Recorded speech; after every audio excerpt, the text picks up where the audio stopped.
জিনিসটা বড্ড নিষ্ঠুর, তাই না বলুন? ১ মিনিটও সে কারো জন্য দাঁড়িয়ে থাকে না কিংবা অপচয় করে না।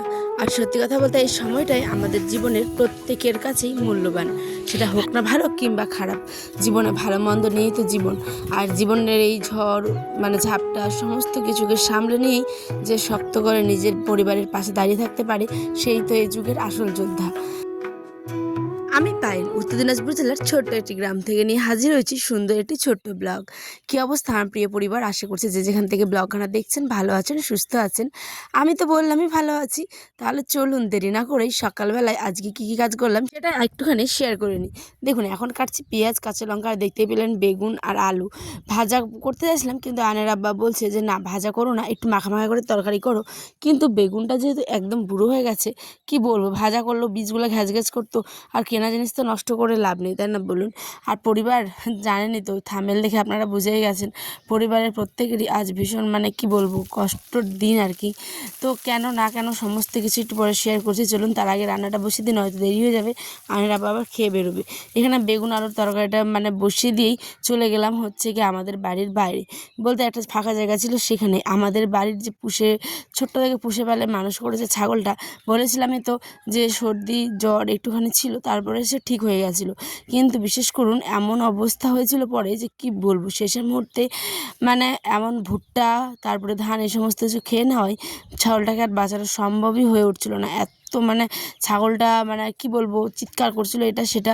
তো পাইকারদেরকেও দেখানো হয়, কিন্তু যেখানে 4 থেকে 5 হাজার টাকার দাম, সেখানে পাইকাররা বলছিল মাত্র 1,000 টাকা থেকে 2,000 টাকা দিবে। তো সেই কারণেই বাবারা আমাদের বাড়ির যাদের ছাগলটা ছিল, আমার মেজো ভাসুর, আমার শ্বশুর মশাই, ওরা প্রত্যেকে বলছে যে তাহলে জবাই করে দেখ, কেটে দেওয়া যাক, তাই না? তো মানুষের একটু একটু করে যে মানুষ নিবে আর কি, খাবে, তো সেটা দেখে তাদেরই শান্তি লাগবে। কারণ গ্রামের লোকেরা খেলে একটা অন্য রকমের শান্তি লাগে, কারণ কষ্ট করে তো ভরে করেছিল যতই হোক। তো এখন কি করা যাবে, যেহেতু খেয়ে ফেলেছে, ওকে তো আর কম টাকার জন্য বিক্রি করে দেওয়া যায় না, তাই না? তাই এখানে মানুষগুলোকেই বিলি করে দিয়েছে কেটে। আর আমাদেরও নিয়ে এসেছিলো, তো আধা কিলো আমরা, আধা কিলো মারা, আমার মা, মেজো ভাসুররা, শ্বশুর শাশুড়ি এরা। তো সেই কারণেই কি বলবো, আর এত কষ্ট করে ঠান্ডাটার সময় পোয়ালগুলো বের করলো। এই যে ভুট্টা যখন হয় তখন ভুট্টার খেতে এত গরম থাকে, যারা ভুট্টা লাগান বা যান মাঠে ঘাটে তারাই শুধুমাত্র বুঝতে পারবেন এই কষ্টটা। আমার শাশুড়ি মারও 2টা ছাগলের বাচ্চা মারা গেছে, এই হলো 5 থেকে 7 দিন। আর এত গরম, গরমের মধ্যে গিয়ে আল থেকে ঘাসগুলো কেটে এনে ছাগলকে গরুকে খাওয়াতো। আর সেখানে 2 পয়সার লাভের জন্যই কিন্তু সবাই প্রত্যেকে গরু ছাগলগুলো পোষে। এটা লুকোনোর কিছু নেই, মিথ্যা কথা বলারও কিছু নেই। পশু পাখি নিজে যারা পোষে, তাদের তো ওটা অন্য রকমের ব্যাপার। কিন্তু যারা ছোট থেকে বড় করে 2টা পয়সার মুখ দেখবে বলে যে একটু বড় করে বিক্রি করব সংসারে, যারা বিশেষ করে আমাদের মতো সাধারণ পরিবারের থেকে বিলং করে, তাদের কথাই বলছি। তো তারা দেখবেন প্রত্যেকটা আশা নিয়েই কাজ করে।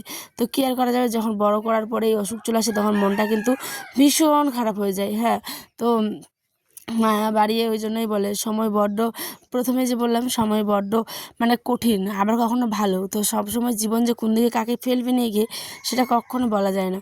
তো চলুন, অনেক কিছু বলে ফেললাম। এটা তো আমার কি বলবো, গত দিনে একটা ব্লগেও অলরেডি আপনাদের সাথে শেয়ার করেছিলাম, ছাগলটা বসেছিল। তো কি আর করা যাবে, রান্না করতে হবে, করব, সবাই যেরকম খাই। দেখুন, অত কষ্ট করে যে বলবো যে খাবে না, এটা সেটা খাবেই, মানুষজন তো খাবেই।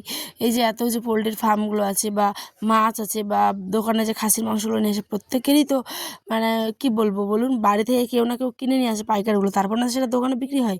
তো এরকমটাই হচ্ছে ব্যাপার। তো আমি খাবো কি না, আমি সত্যি কথা বলতে আমি ছাগলের মাংস খাই না, খুব একটা পছন্দ করি না। কিন্তু আয়নার আব্বা খাবে, এটা আমি বলছি। আর আমাদের বাড়িতেও নিয়েছে, অল্প স্বল্প করে খাবে, কিছু করার নেই।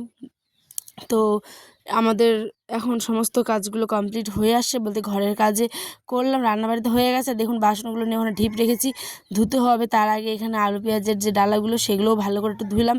এগুলোতে আলুগুলো ছিল বর্ষার জল, বৃষ্টির জল পড়ে কয়েকদিন দেখছি যে আলুর যে শেষ হয়ে গেছে, কিন্তু কালো কালো হয়ে গেছিলো, তাই এগুলোকেও ধুয়ে নিলাম ভালো করে। আর আলনাটার পিছনে দেখতে পেলেন কত নোংরা হয়েছিল, বাপরে বাপ, সে যে কী কাণ্ড। ওই দিন দেখলেন খাটটা নিচে পরিষ্কার করলাম, আজকে আবার আলনাটা, ওই দিন ভুলে গেছিলাম। আর এখন ভয়েস দিব, এখন যত রাজ্যের ছাগল গরু কাক পাখি সবাই এসে হাজির দিবে হচ্ছে কি আমার এই ব্লগখানায় আপনাদের সাথে। দেখুন এখন বাজে প্রায় সন্ধে 5টা, নিয়ে চলে এসেছে আমাদের ফুচকা কাকু। বহুদিন পর দেখলাম ফুচকা এসছে, কিন্তু এত খাওয়ার ইচ্ছা করছিল, কিন্তু 10 টাকায় ছিল বলে 6টা খেয়েছি, মানে আয়নকেও খেয়েছি আমিও খেয়েছি। আর এত গরমে টক জল খেলে তো ভীষণ উপকার, কিন্তু দেখুন একদম ফাঁকা হয়ে গেছে, কি বলবো। লোক যা গ্রামের লোক আমাদের এখানে কিন্তু বিক্রি করতে আসে গ্রামগঞ্জে এরকম করেই, ঠিক আছে। তো চলুন এখন তো নিয়ে নিয়েছি, এবার দিয়েছি, এখন রান্না হয়নি, এই যে জিরা কিনতে এসেছিলাম রাত্রেবেলা। চলো চলো চলো, তো এখন গিয়ে রান্না করবো, বেলা পুরো ডুবে গেছে, সন্ধ্যা প্রায়। চলুন ঘরের দিকে যাই। আর বলেন না, এই সরিষাগুলো নিয়ে পড়েছি হচ্ছে কি মানে বিশাল ঝামেলায়। বাড়িতে তো তেল নেই, এর আগে বহু ভিডিওতে বলেছিলাম যে তেল আমরা তো খাঁটি তেল খাই। তো আনার আবার 2বার হলো যে তেল কিনে এনেছে, ঠিক আছে। তো এখন তেলটা আবার শেষ হয়ে আসছে, তাই এইটা বিকেলে দিয়েছিলাম, মানে দুপুরবেলা থেকে বিকেল অবধি দিয়েছিলাম হচ্ছে কি সরিষাগুলোকে গরম করতে। তো সেই কারণে গরম হয়ে আছে, আজকে দিব পেশাই করতে। তো পিষে জানি না কতটা তেল হবে, দেখা যাক, সেটা মানে শেয়ার করব। তো এইগুলো মানে বিশেষ বর্ষার সময় কোনো ফসল কিন্তু শুকানোই যায় না, ঠিক আছে। সেটা ধান বলুন ভুট্টা বলুন কিংবা তরি, এই বৃষ্টি তো এই রোদ, সেই কারণে আমি বারান্দাটাতেই দিয়েছিলাম। আর এইদিকে চটপট তাড়াহুড়ো লেগে গেছে, যেহেতু অনেকটা রাত্রি হয়ে আসছে প্রায়। আর আয়নরা খেয়েছে, সে সকালে বেগুনের যে তরকারি করেছিলাম সেটা দিই। তো এখানে পেঁয়াজ রসুন যা যা মাংস লাগে ভালো করে মশলা তেল দিয়ে, একটু খাসির মাংস আর কি ভালো করে মানে রান্না করতে হয়, কারণ এটাতে একটা আষ্টে ভাব থাকে। তাই এটাকে ভালো করে কষা কষা করে একদম ঝাল ঝাল করে রান্না করব। এইদিকে আয়নকে ঘুমিয়ে এসেছি, আবার এত গরম আজকে যে কি বলবো। ঘুমের মধ্যে উঠে আয়ন বলছে মা জল খাবো, মানে এত পরিমাণে গরম। আর সেই গরমে আমিও এডিট করতে করতে চোখটা বন্ধ করে দিয়েছিলাম। আর এখন এসছি হচ্ছে ভয়েস দিতে, যাই এখন দৌড়ে গিয়ে দেখতে হবে আবার ওই উঠে পড়েছে কিনা। চলুন, এখানে মাংসটাও রান্না আমার কমপ্লিট, লাস্টে দিলাম ফল। এই তো এরকম হয়েছে, কালারটা কেমন লাগলো আপনাদের অবশ্যই কমেন্টে জানাবেন। আজ আসি বন্ধুরা, দেখাবেন ব্লগে। সকালে ভালো থাকবেন, সুস্থ থাকবেন, সাবধানে থাকবেন।